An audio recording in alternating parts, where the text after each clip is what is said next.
Welcome to Guidance for a Better Life. Today I have an author and a friend of mine, Mark Snodgrass, who had a beautiful experience with the daughter to be born to his wife and him. About 2 months before his daughter was to be born, they knew it was going to be a female, he had a beautiful experience with the soul that was going to become his daughter. I think you'll find today's story fascinating, and I hope you see it to the end. So thank you for coming today. Hello, Mark. Hi, Dale. Good to see you. Good to see you. So I say you're an author, and you are, but I think you're more of a friend of mine, although you've written several short stories. So hello, friend. Hello. Hi. I'm really excited to share this story. You wrote it in this book, Testimonies of God's Love, Book 1, and it's one of the chapters in here. Do you know what chapter it is? I don't remember. I don't know either, but it's in the book somewhere. Would you just maybe just start with your experience? It's really interesting. Your wife was going to have a baby. About 2 months before she was born, you knew it was a daughter already? Yes. You'd had a test. Yeah. And Science. So you had a daughter coming. This is your first daughter, right? Yes. Were you excited? Very excited. You look like you're excited Yes. now. How old is she now? She's 3. Camille. Yes. Yeah, She's a beautiful Camille. little girl. Yeah. But before she was born, before a child's born, that soul of God, God's child, will come into that body. And I understand from your story, you were wondering, who was it? You wanted to know something about the soul that God created, the child of God that would be coming in and become your daughter when she was born. Why were you curious? Did you get a feeling, or is it just something you wanted to know? Well, I knew God wasn't going to give us a random soul to just take care of. I was assuming there was some connection, that we had some connection before. Okay. And so I was just kind of curious, what was that connection?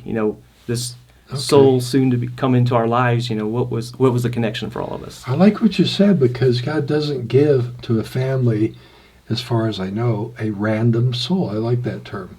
It's usually a soul that when they're born into a family, it will be the best experience for everybody involved. And they'll learn whatever lesson they need. And if there's a strong, strong love from that soul, they might come back and reincarnate in the same family. So you started, how did you ask? God, was there a connection with the Okay. soul coming into our life? And then I wasn't thinking about it at the time, but I had an experience during one of our Hugh sings here at the Nature Awareness School. So we sang Hugh, the love song to God, and you weren't specifically singing Hugh to find out, No. but it raised you up to a higher level. It tends to open your heart.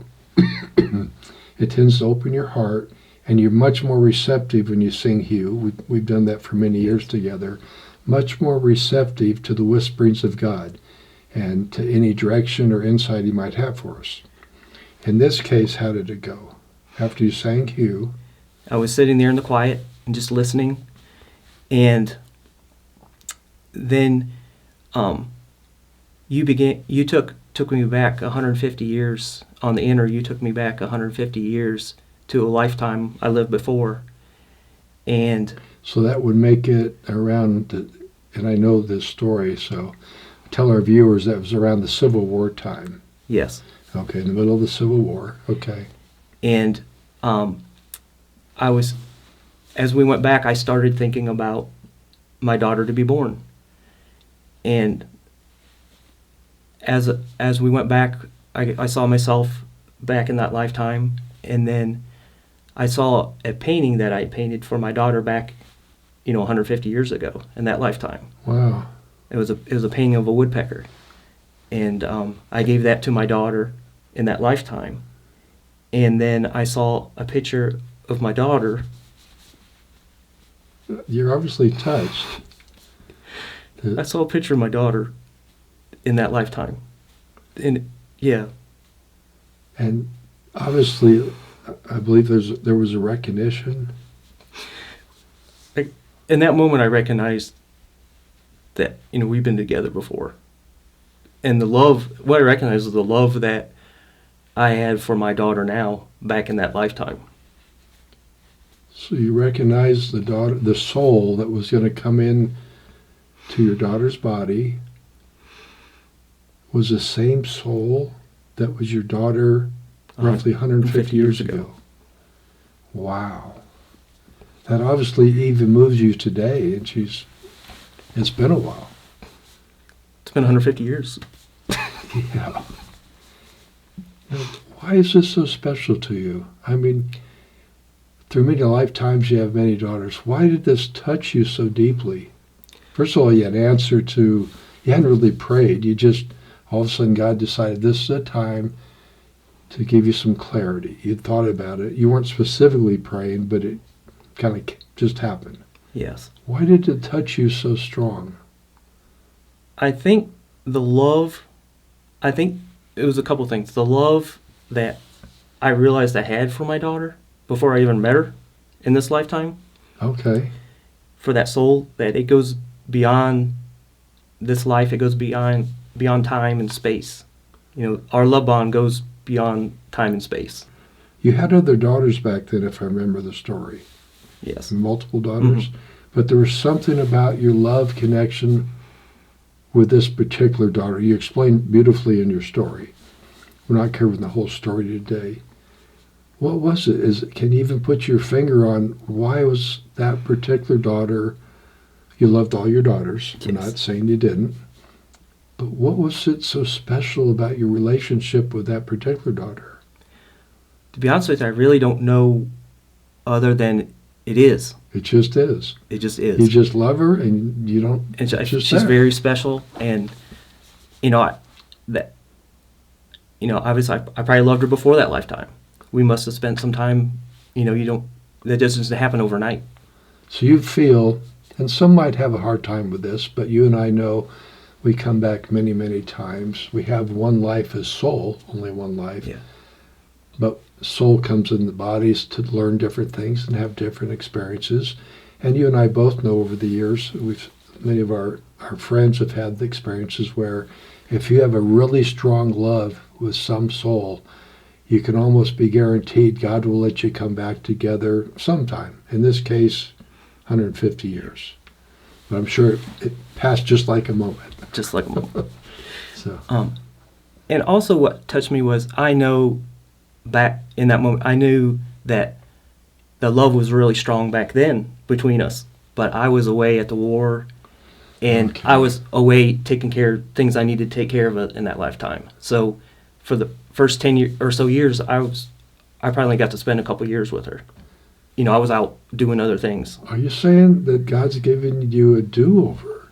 God's given me another chance with my daughter. So you had a love, really strong love with her, but you were gone a lot of her early childhood, out with the war and you had other responsibilities, which you share in the book a bit.